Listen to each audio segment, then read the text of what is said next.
Ladies and gentlemen, it's 9 o'clock. I call this Sawyer County Public Safety Committee meeting to order. Roll call, please. Ron Buckholz. Here. Ed Peters. Here. Jason Weaver. Mark Helwig is excused. Marshall Savitsky. Here. You have a quorum. Okay. All right. Pledge of Allegiance. Pledge allegiance to the flag of the United States of America, and to the republic for which it stands, one nation under God, indivisible, with liberty and justice for all. All right, certification of compliance with open meetings law, Madam Clerk. The meeting has been noticed to the public and news media as required by section 19.84 of the Wisconsin statutes. Thank you. Meeting agenda. Everybody's okay with the agenda as it is. Okay, public comment. Do we have anybody that wants to speak on public comment? Okay. All right. That works. Consider approval of the minutes of the previous meeting. Has everybody read the minutes? Need a motion to approve as presented. I'll make that motion. Mr. Chairman. Yes. I do have, there's just a couple of editorial notes that I would like to point out. One is that the minutes state that these are from June 2nd at the top. Okay. And then also under the Town of Draper ARPA request, Mr. Klein's name is misspelled. I think on the newest version it's correct. Yeah. So it's just the date. You must, the newest version that was uploaded last night, Ed has Klein spelled K-L-E-I-N on there. So you might be looking at the email version. Well, I downloaded that this morning and I thought it was still the same. Yeah. It did go? Nope. Liz Klein is spelled correctly. Chris Klein right after it is. Okay, I'll check again. Yep. Because I know I did change it, but I'll double check that. Okay, thank you. Other than that, I would move approval. Got it. Okay. Second. Okay, we have a motion and a second on the floor to approve the minutes with the changes as presented. All in favor say aye. Aye. Aye. All opposed, motion carries. The judge's report. No judge today, okay. Courthouse remodel update. Andy? Yeah, no written report. We just had our update meeting yesterday. We'll get a written report from the contractor by next week. The steel is obviously the footprint is evident out there. The starting to look like a building with the block wall going up. Steel's coming in. Everything is moving along. We're working on our end on furniture fixtures and the AV side of the project. Right now, those quotes are coming in over budget, but we're currently working to bring those down. We have quotes due for the AV at the end of next week, and we'll probably end up doing some of the furniture in-house to bring the cost down. Okay. Anybody have any questions for the administrator? Mr. Peters? None today, thank you. Okay. All right, number 9, Clerk of Courts. Marge, you're up. Good morning. I just want to make a comment. I received a letter of resignation from one of the staff yesterday. One of my veteran staff members is retiring, well-deserved retirement. So I'm working with HR to try and get that position filled as soon as I can, to try and get them trained before the second judge comes on board. Other than that, we don't have anything else other than what's on my report. Okay. All right. Okay. Any questions for Miss Kelsey? Mr. Peters? None, thank you. Okay. Thank you, Marge. Thank you. All right. District Attorney's Office report. We have nothing. Sheriff's Department report. Communication Center report. Mr. Chairman, if I may, before we move on with that, I would like to inform the committee that on the 16th of August here, we are doing a training with the school. And it's going to be an active shooter training. Deputy Darren Jensen's with us here in the back, and he is orchestrating the details of that, working with EM. And it's going to be a large training involving all the law enforcement agencies. We're going to, as we would do if it was real, do an active mutual aid request for all law enforcement and the fire department's EMS, the hospitals involved additionally. So we're going to have some role playing there with as victims in it. And I think it's going to be a good training session. It'll give us the opportunity to evaluate our strengths and weaknesses if it does happen, so we can make adjustments accordingly. And we also are going to do this in winter, in upcoming months or within a year or so. And we are working with LCO schools as well. Actually, several of the staff members there have volunteered to be role players for us. So it'll help them get a look on the inside as well as playing victims there. So, and we're reaching out, we're concerned with our charter schools, Christian schools, and all of them together. So with that, if anybody has any additional questions regarding that or anything, we open it up, and Darren is here in case there's questions of further detail. Yeah, that sounds like a really good deal. I would be interested in attending the one in winter when you have it. So Yep. And we do open it up to the county board members, and we're okay. reaching out to other government leaders, and you know, we have EMs from other counties coming in to evaluate us additionally. Mm-hmm. You know, and a big part of this intricate part is going to be our dispatch. And we realize when these critical incidents happen, dispatch is a big bottleneck and always concerned, because you are so inundated with all this information coming out and information you're trying to get back out, that it's overwhelming. Oh, So, I can believe that. Wow. and then anybody who's interested, especially community leaders, we open it up so they can get a firsthand look on what we do, how it's going, and whether it's dispatch, and trying to organize some availability there, even on scene there, so they can get a look at what it is. And Do you have a time for the August 16th one? we do not have a time. That's done by design there so that it's more of a surprise. We did pick a date so that we can, unless that changed. So if anybody wants to observe, we'll ask you to come to either the school or the sheriff's office at 8 a.m.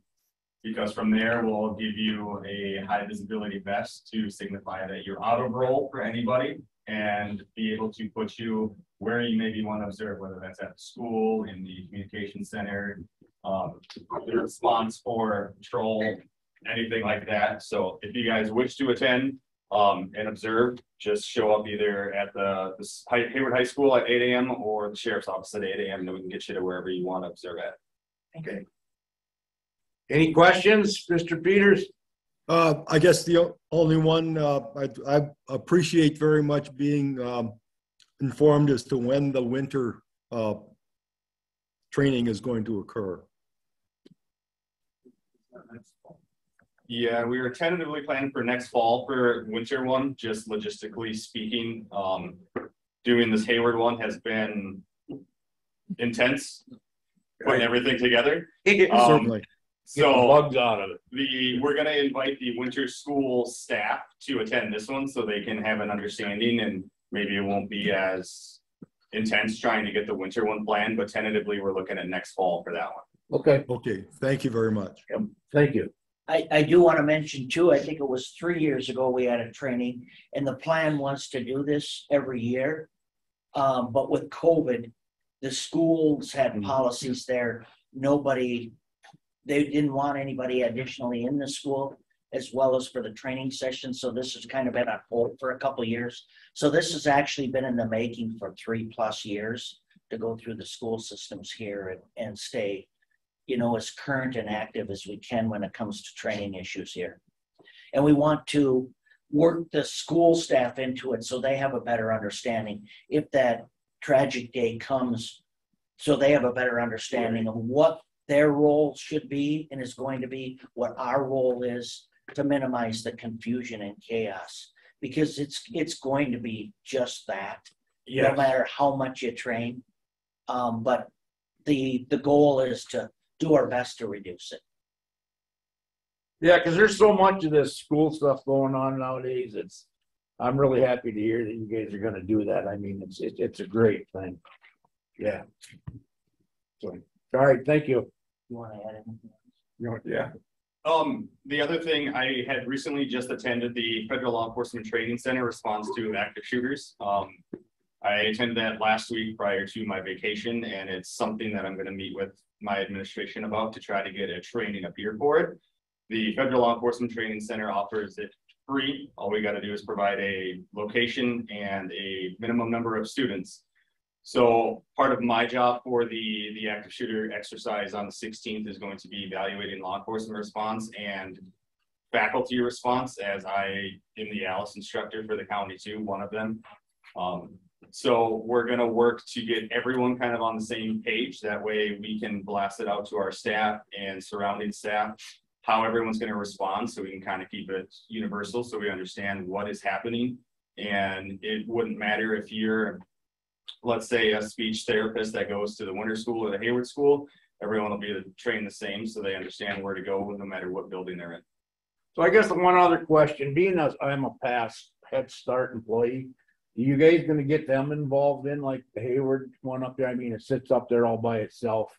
So I believe I was the one that taught your class at the one on Beale Avenue, correct? Mm-hmm. Yep. So Mr. Olson, the superintendent for the Hayward School District, is reaching out to daycares, Head Starts, stuff like that. For anybody that doesn't know, every Head Start and daycare in the city of Hayward has been trained in ALICE. The LCO Head Start has been trained in it as well. We're going to be doing a class for the LCO daycare coming up as well for their staff.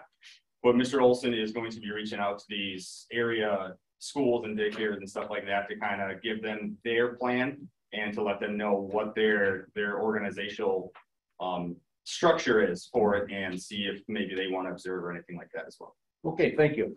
You're welcome. We do offer the ALICE training, and Darren has done an excellent job teaching that. Some of our corporations and industry in the community he has worked with as well. So, and if churches or otherwise have an interest or concern, we are more than happy to assist them with that training and any additional security measures of concerns as well. Good. When was the last time we did it here? 2014. Yes. I had just looked it up. So We would like to do another one for the courthouse prior to the remodel and then after the remodel, and keep up on training. One of the things that I've done with most of these places where I teach ALICE is their new staff before they actually start. So for example, the Hayward High School, every year I go to their teacher development days and their new staff gets trained in ALICE. That way everyone coming into their facility understands how they're supposed to respond to stuff. I would like to get to that point where we have new staff members, we take a day on a training development day or whatever it be, and we host an ALICE class for new staff for the county as well. Okay. Sounds good. Okay. Any more questions, Warren? Thank you. All right, thank you. Thanks, Darren. Yep. All right, Sheriff, Communication Center report. Thank you, Mr. Chairman. We had one of our full-time dispatchers resign her position, be effective in mid-August. She's pursuing a career in law enforcement as a patrol officer, so she resigned her position. So that leaves us 3 vacancies, full-time vacancies in the dispatch center. We did post one of the full-time vacancies and had one of our part-timers apply, so we'll be interviewing her early next week. for a full-time position. We have one trainee in the early stages of training and another applicant going through the testing and background process. So hopefully we can get those through. The communication center has recently experienced issues with the 911 phone system. IT department advised we had a lightning strike, which may have caused the issue. So CenturyLink / Lumen has been on site several times to resolve the issue. Looking at purchasing additional hardware or software to require for a backup system. So we're waiting on price quotes for that. The next gen 911 grant is out for 2022. One of the grant requirements includes a minimum staffing levels of 2 dispatchers on duty at all times. So this leaves us the question whether or not we can apply for that grant this year, as we do not meet those requirements at the moment. We met with a representative from MacTech. MacTech is the company that provides their recording system for the dispatch center. Additional hardware and software we needed to update the system and accommodate their third station to get that recorded. So we're also waiting on price quotes for that. So our call for service for July of this year is down a little bit from last year. It was 1,653. And so far our total calls for service is 10,534 year to date, compared to 10,993 for the same time period last year. Okay. Any questions for the chief deputy? Mr. Peters? I guess I'm just wanted to mention what has already been reported about being able to apply for that grant, and that's how would that affect dispatch? Well, we applied for the grant for a lot of the hardware for dispatch in prior years. We are looking now, our radio consoles are becoming outdated. They're 10, 11 years old already. So you're talking in the tune of probably $100,000 to $115,000 a station, which we need 3 of them. So the grant, that was something we could apply for with the grant. So we're looking into, that's the exact requirement, or if there's a way we can work around it. Wow. Okay. I guess fingers crossed on that one. So you don't have a lot of apps coming in, chief deputy, for dispatching, or? I would say for the sheriff's department, we get the most apps for dispatch.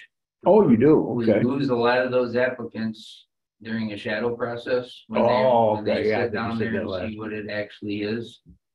So we received another app late last week that we'll be looking into, getting a hold of her to do a shadow. So. Okay. All right. Thank you. All right. Number B, patrol report, Lieutenant.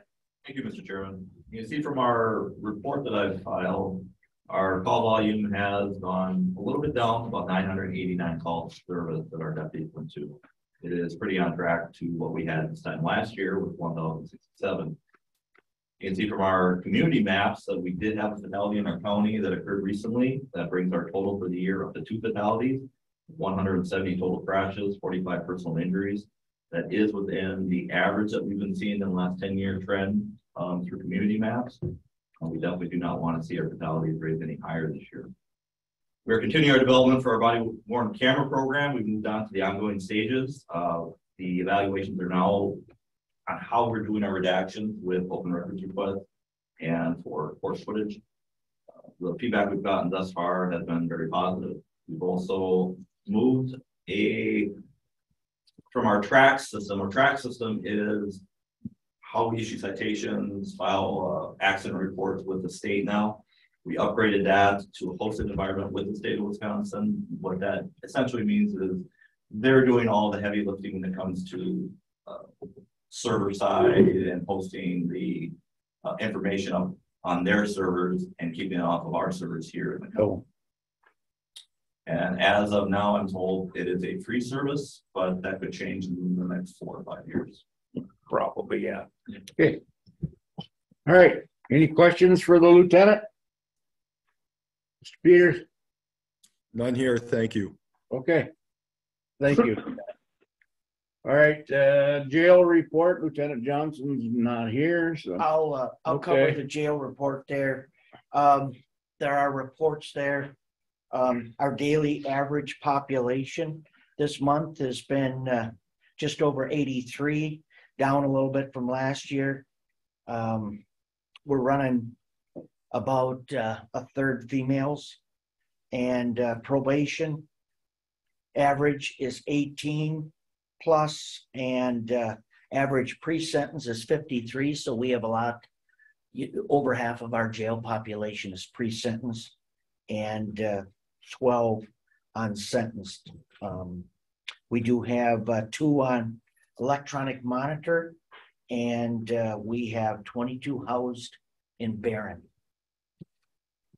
Wow. That's what it was last month too, wasn't it? 22? Yeah, right about there. Yeah. Yeah. Okay.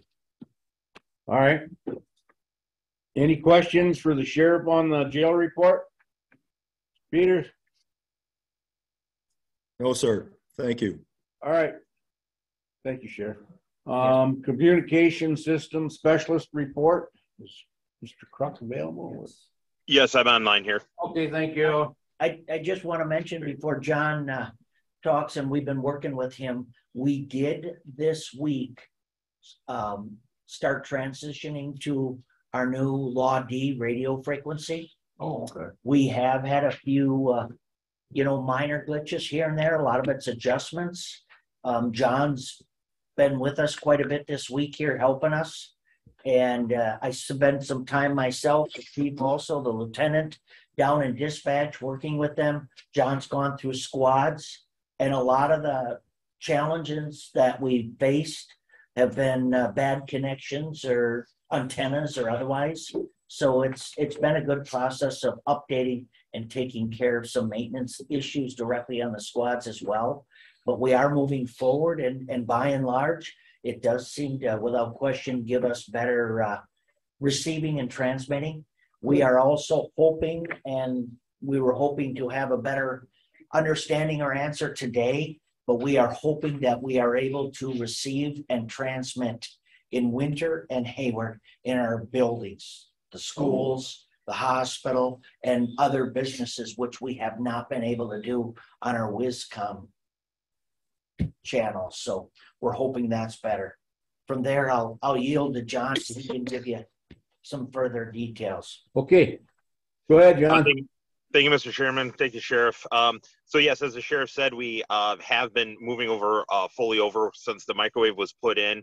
We did do our testing to make sure it was up and running. The microwave performance has been great with the radio system.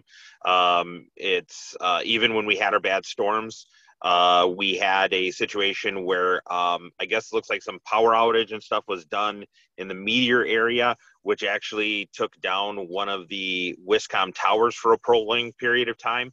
Unfortunately, our tower was impacted by the power too, but as we looked in the report, the system did what it did. It auto reconfigured, and we were not without communications where some WISCOM users in that area were. As the Sheriff said, the biggest thing with the system is always tweaking of the audio. We have multiple ways of audio paths that go through the system, whether it's a deputy or an officer talking to another deputy officer, whether it's the field units talking to dispatch, dispatch talking to field units, and we all have to set those little audio, things to make sure it's all balanced out correctly. It does take some time, and one of the issues we run into with this too is the pure fact that our council is attached to WISCOM. And since our council is attached to WISCOM, I cannot go and do the audio changes ourselves. We have to call into the state. We have to tell the state, here, can you make this change? Then they have to make the change. Then they send it out to the councils through the WISCOM system. And then once that change is made, then we test that change. Well, then we have to go and we have to say, okay, well, if we need to make another little change, we have to do this and this and this. So it kind of, just to make small little audio changes, unfortunately, can take 1 to 2 hours on there. but we are narrowing it down and stuff to have it kind of tweaked and tuned with it. As the sheriff said, we are also people that are having issues. We're putting them in the priority list to check to make sure that their radio's operating properly. Like it was mentioned with the dispatch council, we are currently using radios in a dispatch council that are about 10 to 12 years old. So obviously some of the radios that are still older on the system, we've been noticing a little more problems are creeping up with them, but we're handling it one by one. And eventually through this whole process, we hope to be able to touch each squad car radio here and do the reprogramming, do updating, give a full checkout and everything on there. So that's where it sits at with that. Once we have kind of done that testing and made sure audios are good, we are still working with the Winter Water Tower. They are finishing up a project on there, but we will be putting up our antenna once that's completed. And this will be the first time that the Village of Winter has ever had in village coverage with an antenna there. So we're anticipating the increase there. And then we will also wait to see how to balance the system with Loretta Draper. We do have a site out at Loretta Draper. From initial reports so far, it sounds like there is sufficient coverage in there. So we're going to map and adjust that coverage for that there. That just is with the law enforcement channel. Once we are done with the law enforcement channel here and make sure everything's tuned and tested, then we're moving on to paging, and then we'll be moving on to the fire and what we call the common channel for the counties. So things are moving pretty quick here. It's nice to just do the one channel at once because people said, well, let's do all four at once. And the reason you want to do one at a time is because guess what? We know what's going to work for law. We kind of do, sake of a better term, that cookie cutter recipe for the other channels because we know that works on that one. We can apply it to there. So things are going pretty well with it right there. I'll see if anybody has any questions. Okay, I got one question. What about the radio reception out in the Connors Lake area? Is that you get a good reception out there? I mean, can you talk back and forth to dispatch if you need to from out there or not? We haven't tested Connors Lake area as there of yet. With this switch to the new system, we did move one of the towers in Meteor. And Meteor's kind of always kind of broadcast along the south part of that county. There is options if we need to in Connors Lake. The issue we're running with Connors Lake is that right now the DNR doesn't know what they want to do with that fire tower that currently holds antennas that we can go on. Each year there's talk about them demolishing it and then trying to put up another tower, and then that doesn't come to fruition. There's talk about doing this and this and this. We're kind of always still waiting to see. The backup plan, I guess, would be is if we can't have Connors Lake there, we might see if we could do something at the Department of Corrections site down there. But right now we haven't, as far as I know, anybody tested on the new system down in Connors Lake. Okay. All right. Thanks. All right. Mr. Peters, you got any questions? No, just looking forward to seeing how Loretta Draper Tower can interface with this, and thank you for bringing up the Connors Lake Tower too. Okay. All right. Thank you, John. Thank you very much. Have a good day, everybody. You too. All right. Number E, Code Enforcement Specialist, July full animal control report. Brandon, you're up. Thank you. So main thing within the last month was my Eau Claire visit. I went down to meet with the humane officer for Eau Claire County. Discussed a lot of the topics relating to humane officer position. Included issuance of citations, written warnings, handling complaints, proper treatment of animals in our custody, and other ways to handle the challenges of the role. Some of the highlights include the 5 freedoms of animal care, being freedom from hunger, freedom from discomfort, freedom from pain, freedom to express normal behavior, and freedom from fear and distress. Also spoke on some training opportunities provided through the National Animal Control and Care Association. Best practices to be prepared when out on the roads. They had a binder that had ordinances for townships, the county, state statutes. And it kind of helps if I run into anything and kind of flip through and say, okay, this is what each one says. Then procedures on keeping the shelter clean and safe. Handling safety while on duty and understanding wording and how it can affect meeting, namely with ordinances. Okay. Overall, visit was good. Glad I had the chance to go down there. Learned a lot from it. So state of animal control in July, goals going forward. The new duty vehicle to replace the Dodge Journey that we have now, the last I heard, was finished up over at Ultimate, getting the EMT wrap removed. I think now they're moving it down to Eau Claire to do some other body work on it. Okay. And that should be in service pretty soon. Pound itself, we still have a guardian over there for the road issue. It's been a lot better than it was. The rusted frame of the rear door, the holes there have been sealed up for now. Nothing has been able to get through it so far, but I know they were trying to. Then safety on duty, been working on that a lot, especially moving into zoning and public health. Tomorrow I actually have a meeting with public health and zoning, start kind of onboarding into those roles. Then the local vets, I was able to get out to all of them again earlier this week to establish more of a relationship with them. I was having some issues originally getting anyone to kind of help out by the bite exam.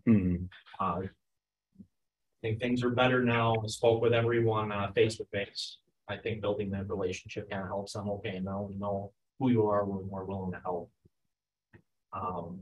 Relating to that, the humane officer over in Eau Claire County suggested bringing public health and everything. They work with them very closely for their county, and I think that's a good idea, especially when it comes to rabies and things of that sort. So that's going to be one of the things I will cover in the meeting with the public health team tomorrow. Then the list of vet clinics, what they can handle, that I have established now, so I know who can handle what and to what extent they can do it. And then just working with other departments, making sure everyone's aware of this is how animal control works. This is what we can do at the pound. This is what we can't do. And yep, then the reports below, call report, admission reports, revenue reports. Definitely saw a slowdown in a lot, especially towards the end of July. And also all be covered there. Yeah. So where do most of your complaints come from on animals? North up here. Typically, a lot of it is in right in the Hayward area. Hayward area. Yeah. Okay. All right. Are you going to try to see about getting any of them rabies vaccination clinics going again? Yeah, we probably won't have any this year, but next year, okay, we're gonna. Those are, you know, a big thing. A lot of people use them. That's just what I want. Okay. All right. Any questions for the animal control? Mr. Peters? Oh, thank you very much. Nice report. Pretty quiet over there today. All right. Thank you for the report. Appreciate it. Number 12, child support department. She has a statement on here. Any questions with that? Mr. Peters, you have any questions for that?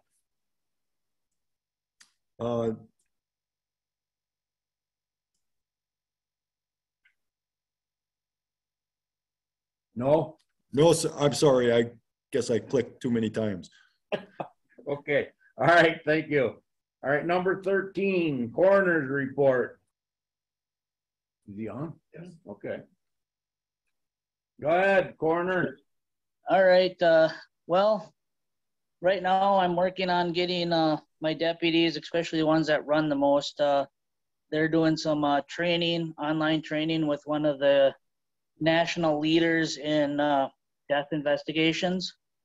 As you can see, this is just a breakdown of my my reporting system. It might look like there might be some duplicates in there, but that's just how, you know, how different people type things up and causes a death. You know, to me, the most important things are the manner of death, which I kind of switch out between monthly reports, just so we're not getting the same thing over and over again. I've been seeing a rise in like certain types of cancers and stuff. So, and I have my 6 months review of cases coming up because I should be getting a lot of my toxicology back here shortly for some of my cases that happened earlier this year. So been re-reviewing that, re-reviewing my deputies' reports, and other than that, we're just keep plugging along. Okay. All right, any questions for the coroner? Quite the pie chart, isn't it? Yeah. Mr. Peters, you have any questions for him? No, sir. All right, thank you. Okay, number B, review and consider switch to medical examiner's position. Andy, this is the one you want to wait and act on? Yeah, I have the information attached. The resolution draft is there, but I don't have a key piece of this ready to go, and that'd be the compensation. Okay. We have the compensation that we have for the coroner.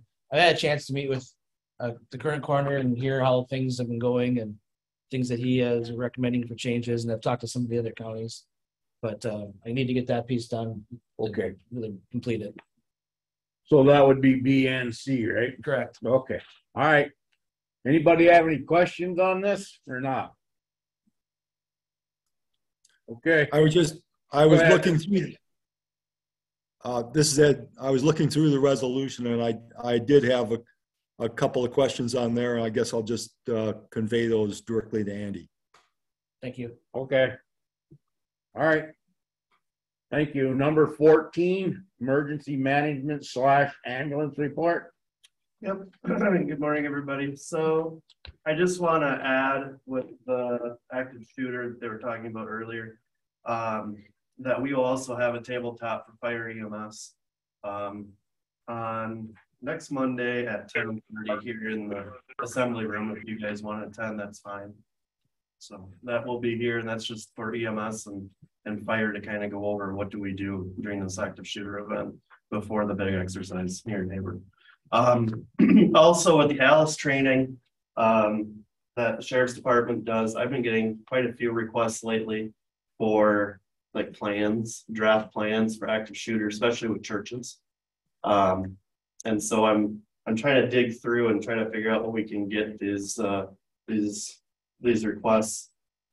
There isn't a whole heck of a lot. I think Bayfield County so far has been the only one that's actually given me material to kind of hand out to people. So that's something that's kind of a downfall here in the region, it seems like, with the state. So besides that, the grants that we normally go through, the EPCRA and the EMPG, a lot of times that pay for, they're state funded, or excuse me, they're federal funded through the state of Wisconsin. The big change for them is that they're going to be switching from a fiscal year to a calendar year. And that will be this year. So we actually got a couple more months to get all of our exercises done and trainings and all of our grant deliverables done. But what that will do is it's going to kind of screw up a little bit on when we get grant funding for the side of the house. So in the long run, it should be nice because, of course, it'll be better for our budgeting cycle since we run the calendar, not the fiscal. So EMS side, so we did receive a grant.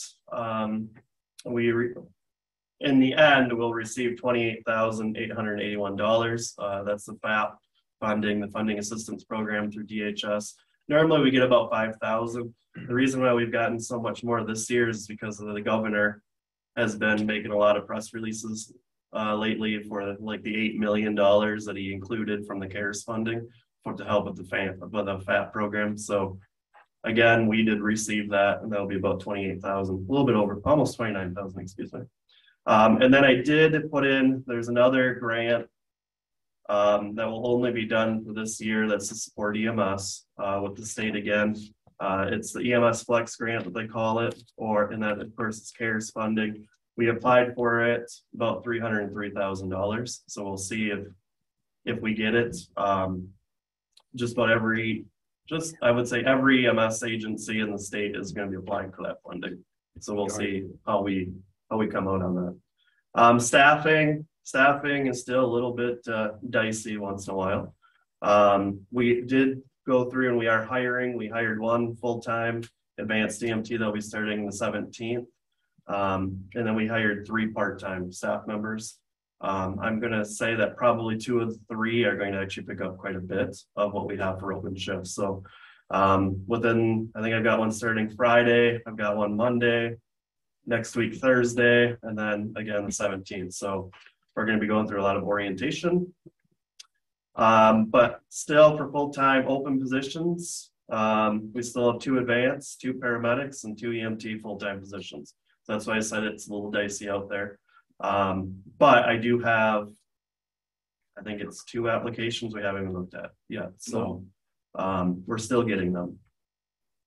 Other than that, I forgot to add the financials from LifeQuest on this report, but I will give it to Lynn so she can put it in minutes. Looking at the report for June, because again, it's about a month behind. We're looking at about 115,000 in revenue. So other than that, that's all I have. All right. Any questions for Mr. Dunstan, Mr. Peters? I don't know. I was just looking through the table of for the transfers and so forth, and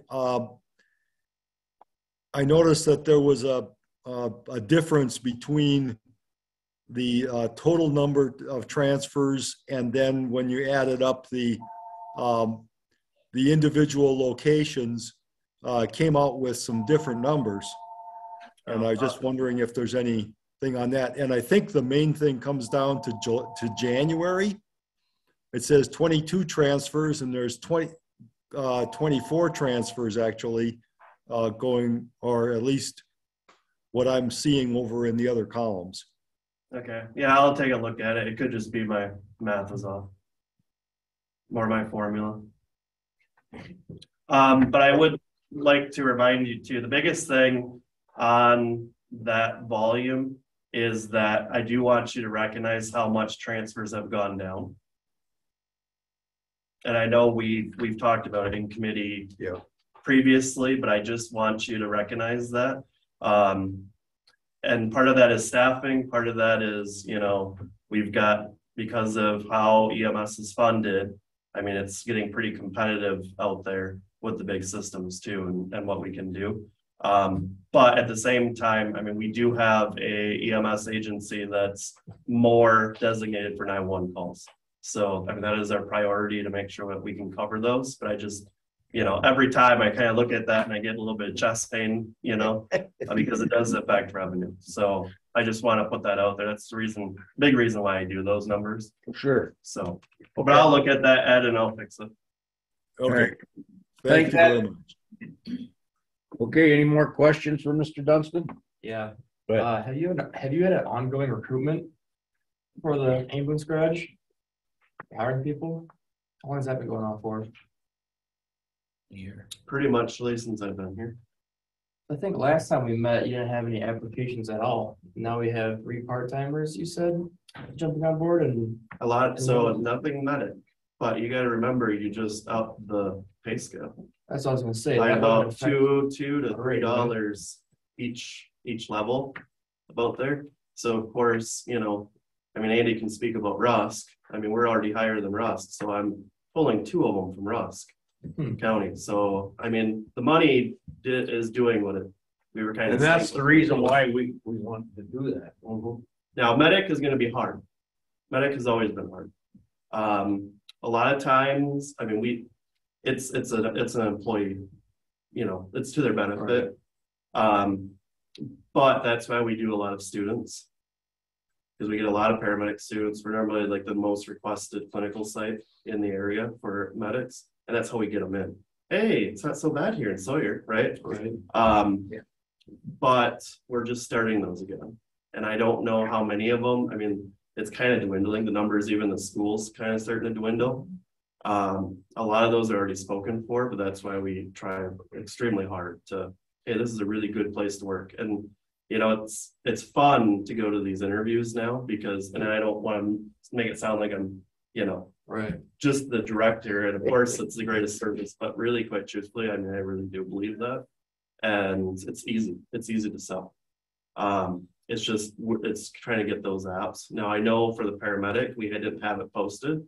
Rose just posted that position. So technically I have one open right now, but I have another one that'll be done here in a couple of weeks.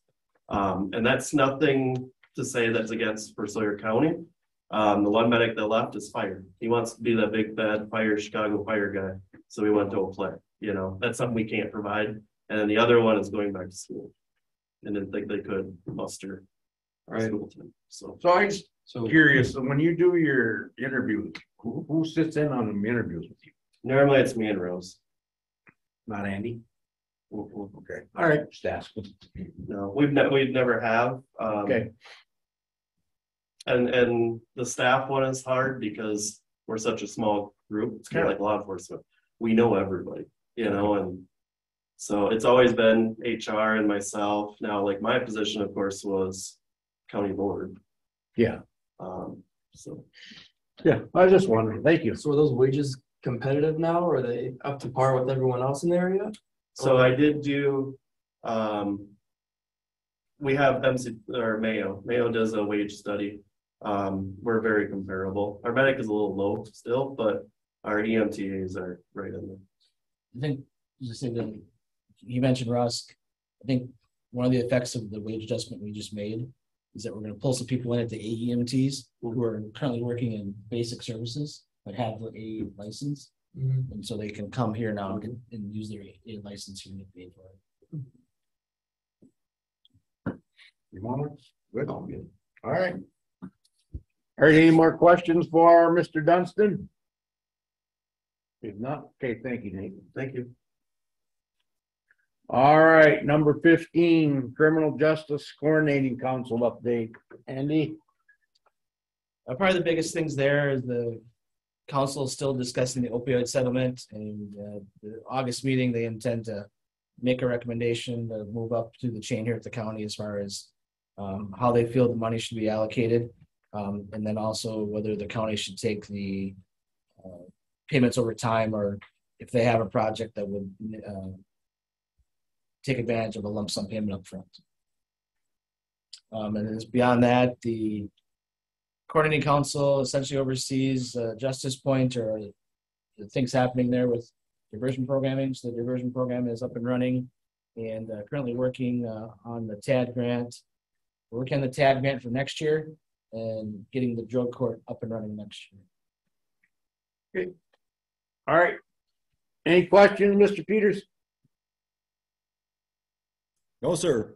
All right. Thank you. All right. No more questions. Number 17, correspondence reports from conferences and meetings.